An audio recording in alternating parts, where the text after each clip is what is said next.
నమస్తే ఫ్రెండ్స్. నా పేరు Chaitanya Nandigam, CEO, founder of Emplic solutions and Emplics academy. So, మన ఈ వీడియోలో బీ2బీ లీడ్ జనరేషన్‌లో ఈ రెండిట్లో ఏది బెటర్ అనేది మనం డిస్కస్ చేసుకుందాం. కోల్డ్ ఈమెయిల్స్ అంటే గనక ఏం లేదు. మనకు టార్గెట్ కస్టమర్స్ ఎవరో డిఫైన్ చేసుకున్న తర్వాత వాళ్ళ డేటాబేస్ మనం బిల్డ్ చేసుకొని రకరకాల టూల్స్ ఉన్నాయి. అపోలో.io ఉంది.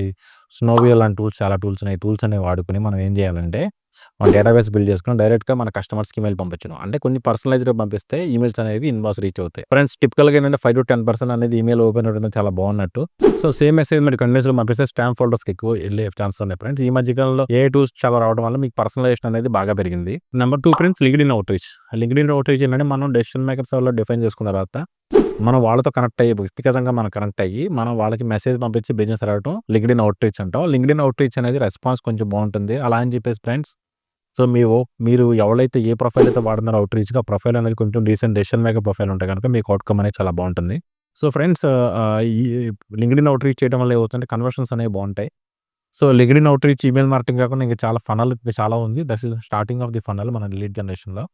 ఈ 2 కాంబినేషన్ వాడితే గనుక మీకు డెఫినిట్‌గా మీకు అవుట్‌కమ్ అనేది చాలా బాగుంటుంది ఫ్రెండ్స్. ఫైనల్‌గా నేను చెప్పేది ఏంటంటే కోల్డ్ ఈమెయిల్స్ అనేవి వాల్యూమ్ గేమ్. ఎంతమంది మన ఈమెయిల్ ఎంతమంది ఓపెన్ చేశారు, ఎంతమంది క్లిక్ చేశారనేది. అండ్ లింక్డ్ఇన్ అవుట్‌రీచ్ అనేది it's all about branding. So, LinkedIn outreach అనేది మన రిలేషన్‌షిప్. దీనిలో బెస్ట్ ఏంటంటే మన బిజినెస్ గోల్స్ బట్టి మనం డిసైడ్ చేసుకోవచ్చు. ఇంకా ఎలాంటివి కావాలా మన ఛానల్ సబ్స్క్రైబ్ చేయండి.